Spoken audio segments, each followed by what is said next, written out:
The ANC's national conference will start tomorrow at Nasrec in the south of Johannesburg. Top of the agenda is the Phala Phala report, which implicates President Cyril Ramaphosa and has raised questions about possible violations of his oath of office and the country's constitution.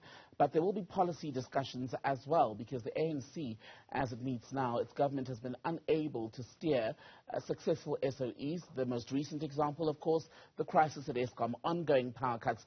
Just this week, we've gone from stages 6, 5, and now 4. In fact, the CEO, Andre de Ruyter, resigning in the last 24 hours. But internally, many of the battles among the most senior leaders of the party are threatening the stability of the ANC. Let's get perspective now. I'll speak to Ongama Mtimka, a political analyst with me in studio. Ongama, as you're going to be with us throughout the duration of this ANC conference. I was talking about the internal drama in the ANC. On Tuesday, Dr Ongama Mtimka was the first ANC MP to vote yes for the adoption of the Phala Phala report, despite a directive from the MEC not to do so. Now, she's been given a letter to say she's going to face a disciplinary process. Are you surprised that it's gone that far? I'm surprised at the speed with which this process has been started. But I don't think Nkosazana Dlamini-Zuma herself is surprised, because she knew that once she took that stance, this process would follow sooner or later. I think the challenge is that we are in conference mode, where the presenting themselves as warriors who are able to take on a power structure is as important for the context of the politics of the conference as the risk that it bears on her individually. I think when she took that decision, she may have been hoping to present a message to her camp that I'm a person who's prepared to take the battles, whatever the cost to the self. But to what end, and what implications could there be then for the leadership, the current leadership, as far as hauling her before a disciplinary process? Could that backfire, do you think, so close to conference? Absolutely. My view was that it is not wise so close to conference, when you are presented with a party political-based process to change government, for you to want to precipitate a crisis at the level of the state when you have a more viable chance of doing so at the level of the party. We've seen throughout the period of the dominance of the ANC, or party dominance in general, that changes that are party-led have tended to be effected a lot easier than to try and enforce change at the level of the legislature through motions of no confidence, whatever the case may be, because the ANC, through this principle of party discipline, enforces that.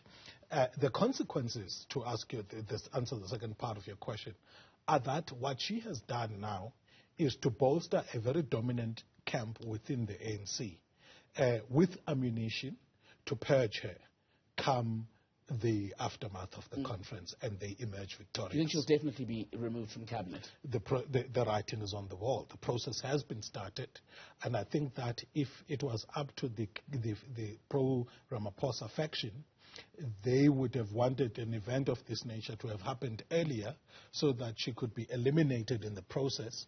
If that's what they are trying to do with this process, which I doubt it is, I think they're wanting to start the process with a view to finishing it.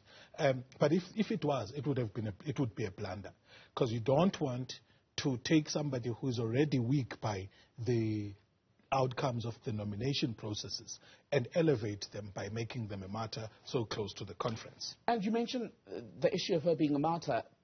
You wonder, will she be, if she is sacked by President Ramaphosa, if he is victorious indeed from this conference this weekend, will he fire her, and would that firing make her more of a martyr among the other faction of the ANC? But also, when you look at what she said as a principled member of the ANC, she voted for the adoption of the Phala Phala report. But some have said, well, she's made previous utterances, in fact, criticizing members of the ANC in Parliament who previously went against the party line and voted in a motion of no confidence against former President Jacob Zuma. So which way do you think she will be how will she be looked upon more generally post Nasrec? In the politics of the aftermath of Nasrec 2, firing her will be a no-brainer. whereas after the 2017 conference, it was strategic for the president to create a place for her within his cabinet. The reason I say so is because if you look at the extent of the politicking towards the conference between then and now, there isn't a formidable opposition that has been waged by the anti-Ramaphosa grouping. As such, I suspect that what this conference is going to do is going to result in their final obliteration, or reducing them from being an equal camp within the ANC that was counterbalancing the power of the Ramaphosa faction to being an ignorable camp. And that's happened, by the way, since year 2 of this administration in the ANC, that every successive NEC meeting, NWC, was a pro-Ramaphosa outcome. Well, they say they've been bullied, those who are dissenting voices, shall we say. They're accusing the chairperson of the ANC, Gwede Mantashe, in fact, of muzzling dissenting voices. Exactly, and that bullying could not happen in 2018, for example.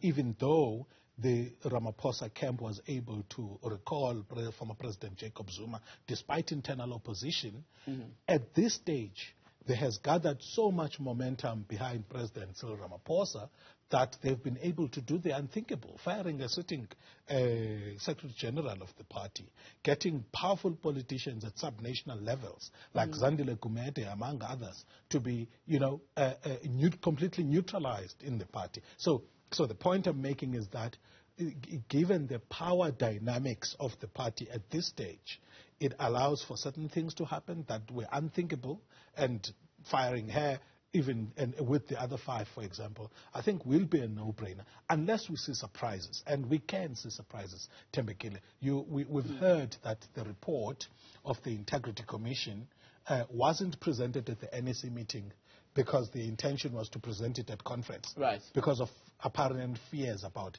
its consequences on the continued in power of the president. So who knows if there's a tailspin that throws the process, the Cyril Ramaphosa camp on a tailspin. And Begintola was saying from KZN when we had him on the show 2 days ago that they are still confident as KZN that Dr. Zweli Mkhize will deliver the closing address at the end of this conference.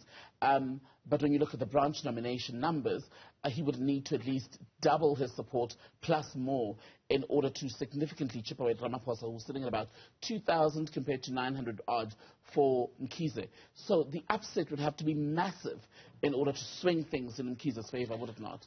Absolutely, and I don't see it happen. Remember, people think that between the popular will, whether that popular is 4,000 people in the ANC or the rank-and-file membership in general, and elite interests, people think that the popular has got a greater weight than the elite interests. But we have seen that the ANC has failed to ensure that the overbearing role of the elites results, frees the popular. So because of that, I think that even if President Cyril Ramaphosa doesn't emerge, the candidate most likely to succeed would be one that comes from within his camp. Or a Paul Mashatile, who is an in-betweener between the camps. Otherwise, I doubt that power could shift completely from the pro-Ramaphosa grouping to Dr. Zweli Mkhize grouping. I want to ask you about policy. We talk a lot about the candidates because, yes, their standing has even implications for the country. But at a policy level, what should the ANC take when it comes out of this Nasrec conference if it wants to change the course that the country's on? When you look at the state of the economy, you look at issues around crime, there hasn't been much movement on the issue of land redistribution, for instance, in real terms. The ANC politicians are tired. They have waged ideological battles for the longest time since the so-called the Class Project of 1996. Until Polokwane, then some battles in Mangaung. In fact, the nationalization debate was sort of put to bed in Mangaung, and then RET, in Nasrec. I think that by virtue of if we were to analyze what has had, what policy issue has had the most coverage. It's the step-aside issue, which means that the debates are about the extent of rebuilding the state, or whether or not to rebuild the state and the party. So my sense is that from a policy shifts perspective, I'm not expecting any fireworks. I think that I'm more interested in the organizational renewal discussion. And in fact, the question the ANC should be asking itself is, what kind of leadership positions the party well to survive in a coalition environment? I doubt that it's the same groups of politicians that waged courageous battles to lead us to liberation. These politicians are old and tired, and their frames of thinking are not well suited to an environment where you must respect people who were not there, the people who you can't ask, Waupi chief. And if you look at the broader political environment, we are seeing new parties that are led by the guys who deserve the question, Waupi chief. You know, so you need, the party should have asked itself and said, the best way to position the party to succeed beyond 2024 is a much younger group of politicians whose politics are born out of the realities of post-apartheid South Africa. Ongama Mtimka, thank you very much for being with us in studio today, talking as we build up to the start of the ANC conference, which will begin, by the way, with coverage here on Newzroom Afrika from early tomorrow morning.